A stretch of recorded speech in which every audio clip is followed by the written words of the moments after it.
Hey, Science 20, we're going to get right into topic two here. We're going to be talking about compounds and chemical change here. So let's just get right to the slides and see what we got here. Uh, when we are talking about chemical change, I'd like to start off by talking about a specific example of this, and this is the tarnishing of metal jewelry. So, you may not know this, but I know my mom had a collection of silver spoons, and every now and then she'd have to take them out and she'd have to polish them. Otherwise, they would start to tarnish. In other words, they would turn black over time. Well, whenever we see a color change in something, that is going to be evidence of a chemical reaction that is occurring. So let's take a look at this case of silver and see what's happening. So silver has a tendency to react with molecules in the air, hydrogen sulfide and oxygen being in there. Now it's not like we have a lot of hydrogen sulfide in the air around us, but we do have trace amounts, but it's enough to cause the tarnish on silver to occur. So here you can see on the left, we got a nice silver spoon, nice and shiny. To the right of it, it is experiencing that color change and that tarnish. Well, what happens is that with this reaction of hydrogen sulfide, oxygen, and sulfur, we end up with silver sulfide and water being produced. And the silver sulfide is what will give silverware its black color, its tarnished color. We see examples of this all over. Copper, for example, uh, when it undergoes reaction with carbonic acid, which can easily be formed in the air from carbon dioxide. Uh, but when copper and carbonic acid and water come together, we produce this copper 2 carbonate and hydrogen gas. That will turn the copper green in color. So we can see this with some copper pennies, if you even remember what pennies were. But the Statue of Liberty is actually a really interesting example of this.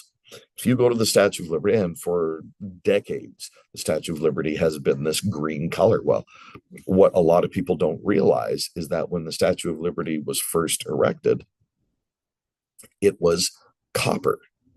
And so it had a copper brown color. And then over time, as it reacted with these chemicals in the atmosphere, it turned to the green color that we are familiar with now. Okay, so that's just a little bit of an introduction to chemical changes. Let's talk a little bit about balancing equations, because if we're going to be talking about chemical reactions, we've got to make sure that we know how to write a balanced equation. This is something you were taught in Science 10, probably Science 9, something we need to make sure that we know how to do moving forward here. To balance an equation, we got to make sure that the total number of atoms of each element is the same on both sides of the equation. This is what we're talking about when we talk about the law of conservation of mass. And so we use coefficient numbers in our chemical reaction to ensure that the equation is balanced.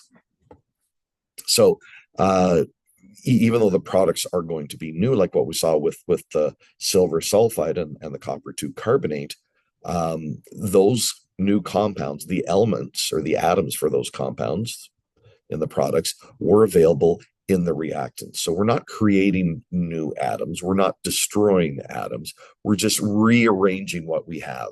And we can figure out how this is done by balancing them. So let's take a look at the example that we had at the start of this lesson, where we talked about solid silver and hydrogen sulfide gas and oxygen gas, giving us solid silver sulfide and water.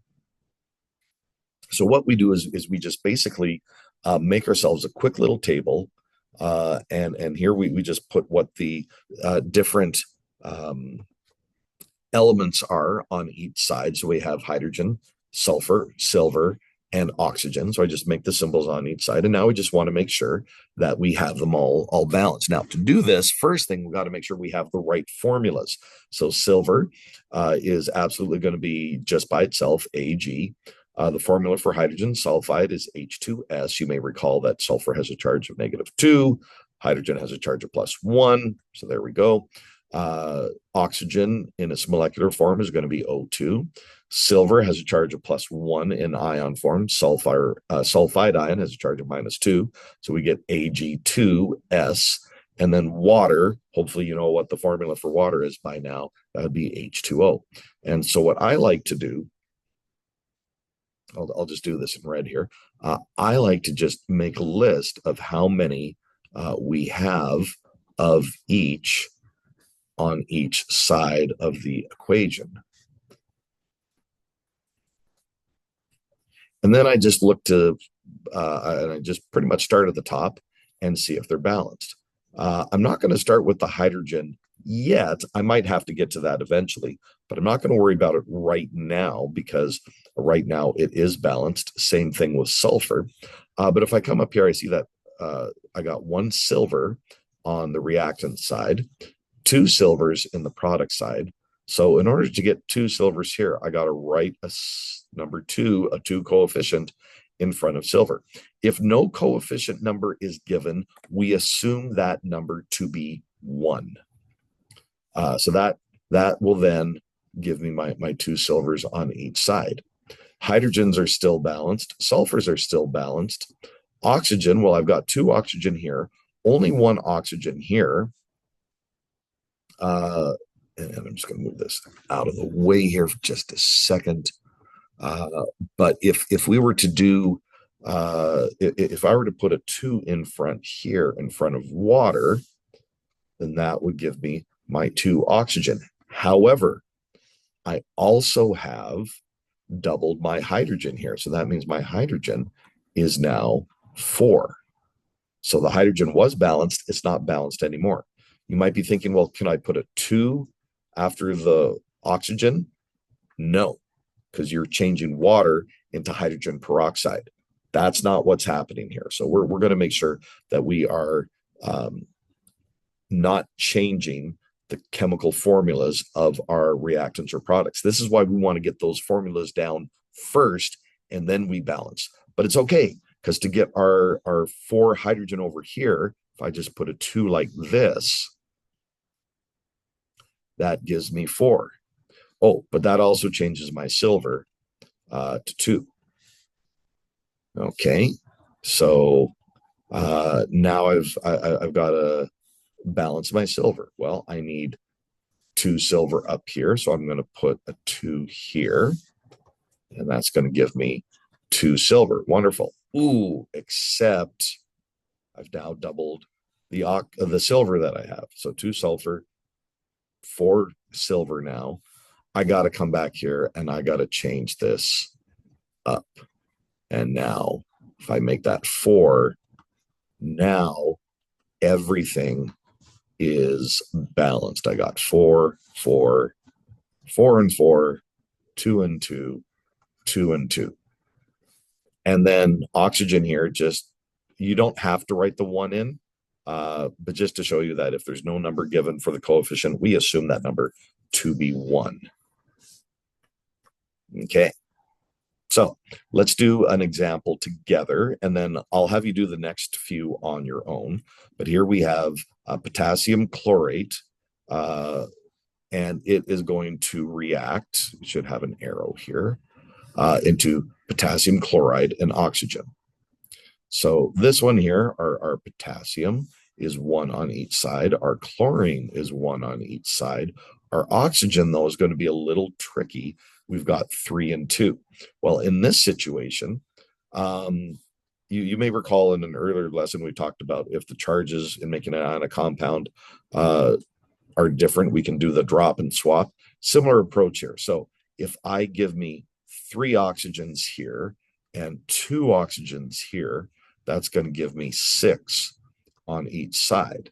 Now, I've also doubled the potassium and the chlorine, and so I need to do the same thing on this side. And now that is balanced. So there we go with our balanced chemical reactions. Try this one on your own. Again, you'll want an arrow in here, but see what you come up with.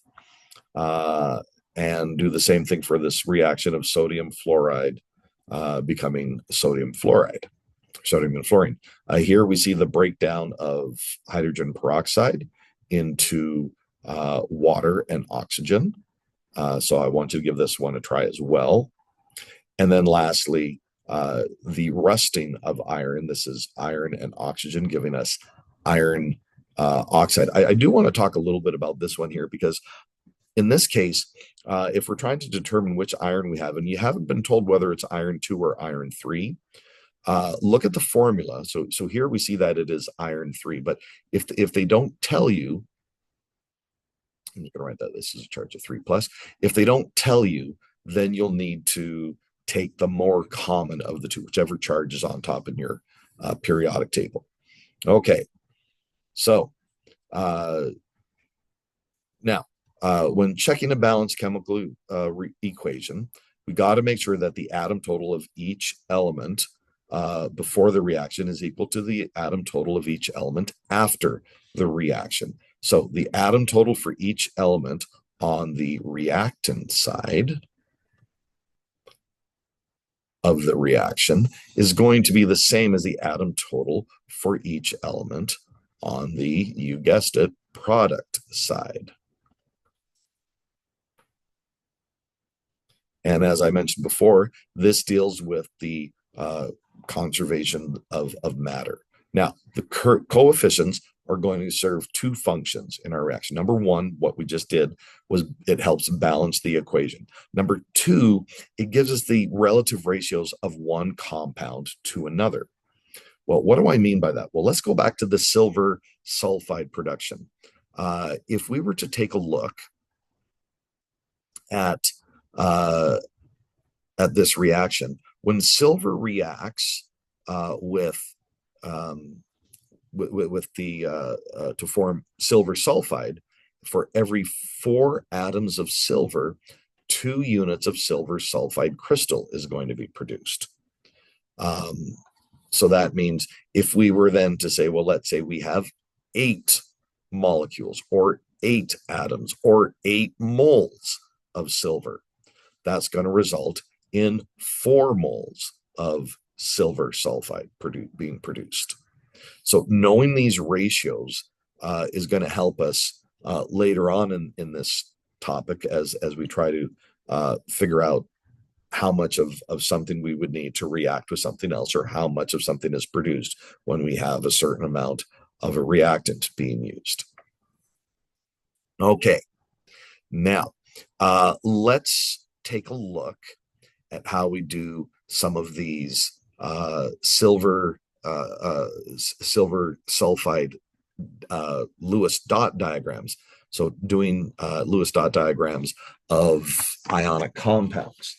So in this situation, what we're going to be doing is we are going to do the ion formations of them. And from there, we're going to arrange them so that we can have our full our full proper ratio. So, and again, this is where the balancing comes into play here. But we can see that each sulfur atom acquires 2 electrons, one from one silver atom, another from another silver atom. That means each silver atom will lose 1 electron to become an ion with a charge of +1. Each sulfur atom will acquire 2 electrons to become an ion with a charge of -2. So the ratio of coefficients in the balanced chemical reaction here is what we would refer to as the mole ratio.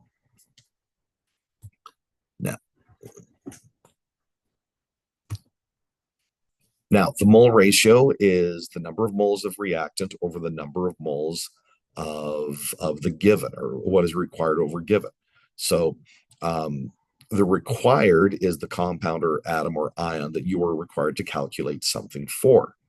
The given is whatever information they give you. Now, they could give you a number of moles, they could give you the mass, they could give you the molar mass, they could give you concentration, they could give you volume. Eventually, we want to get those down to number of moles. But once we get this number of this mole ratio down, this is going to help us in some of our reactants to help us determine things like how much of one item are we going to need to make another.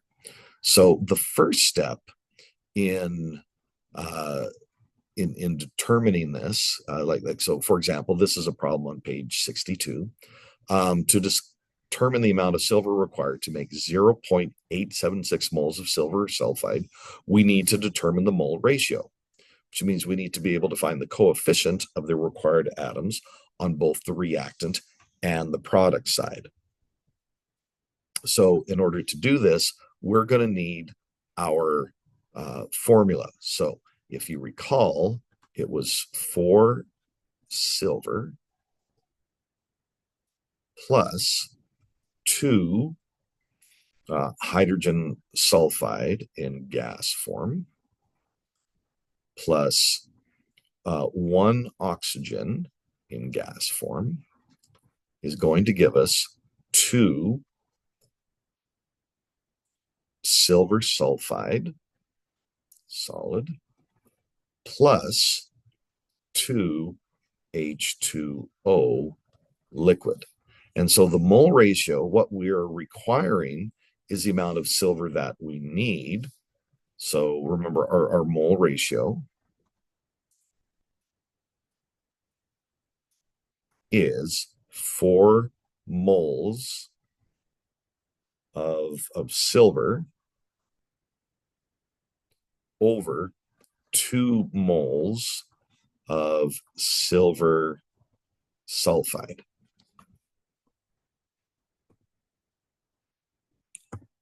Now, it's going to be important to remember what this ratio is, because in doing so, that's going to help us figure out exactly how much we're going to need between them.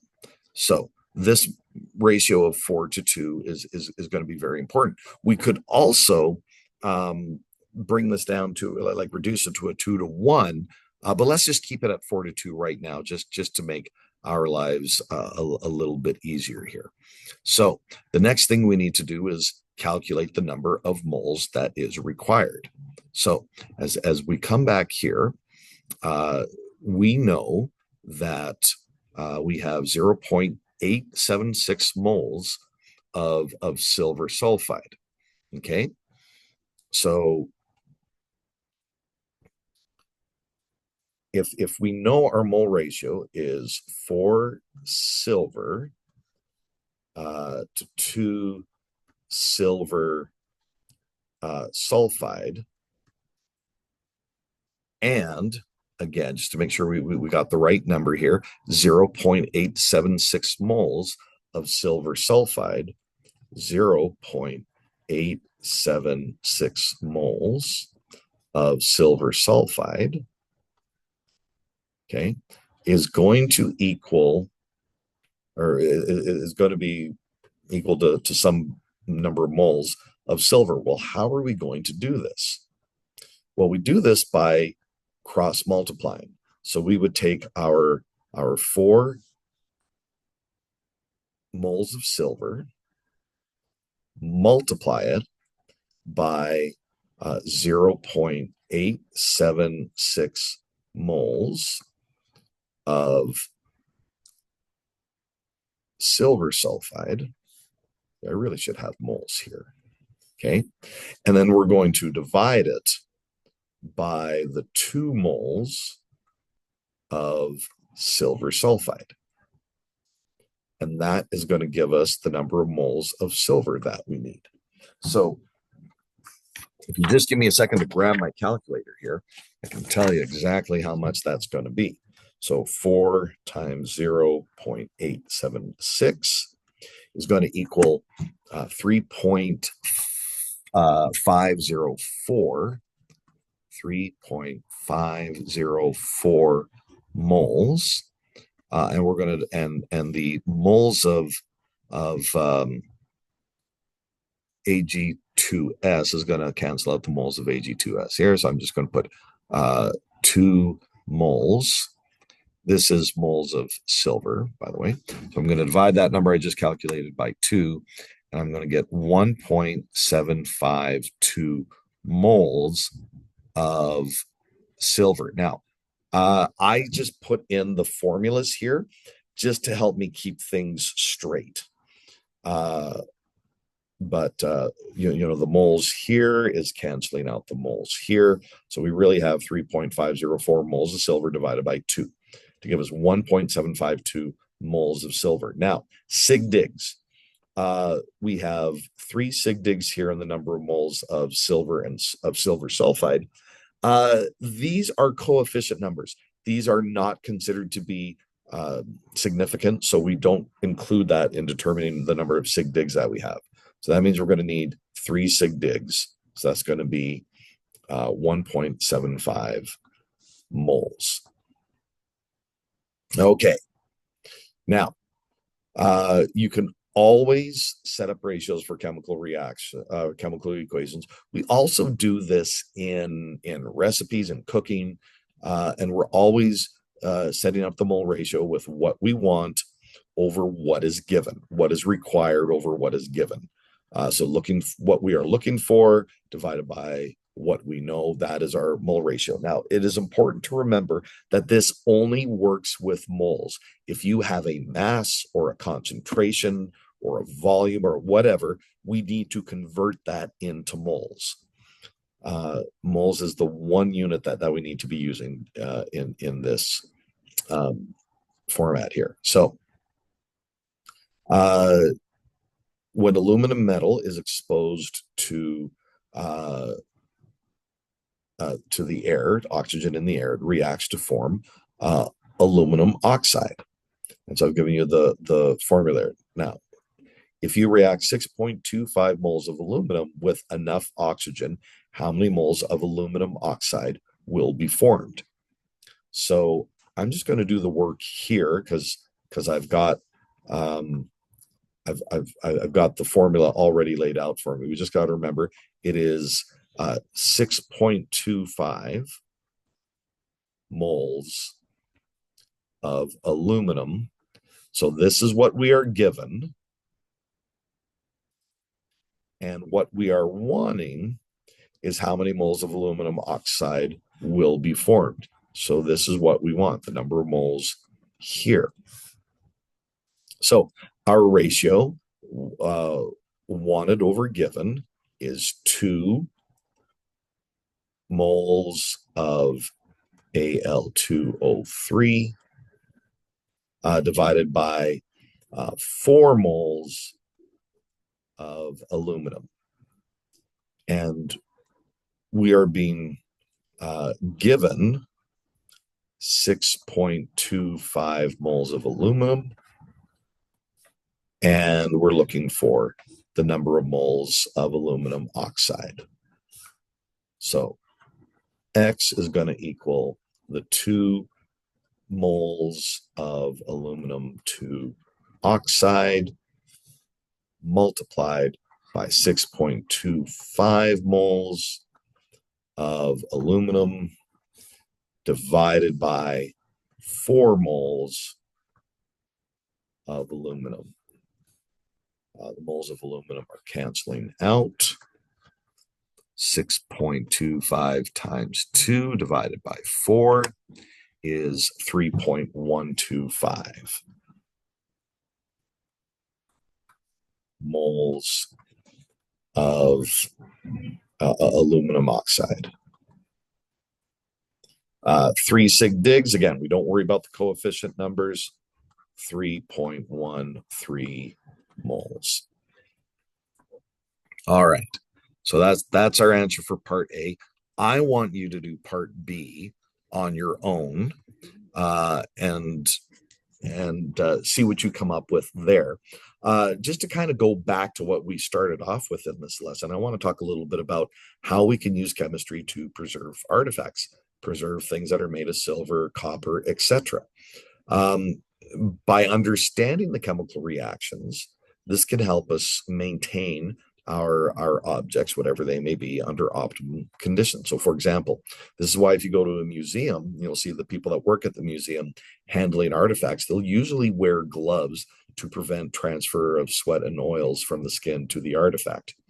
This is why if when packing or shipping of these artifacts or storage of these artifacts are done, they do it in special acid-free tissue, acid-free boxes. They will try to climate control the cabinets. That's why a lot of artifacts are behind these glass containers, these glass enclosures, is to basically ensure a stable temperature, a low humidity, and keeping the environment free from harmful substances. So it's just to preserve the artifacts in and of itself. So that's a little bit of real world application of what we were just talking about today. You had some homework questions on that last screen, so please get those done for next class. And that's it for today. So get that homework done. Do the reactions that we didn't get to in this lesson, and I will see you in our next lesson video.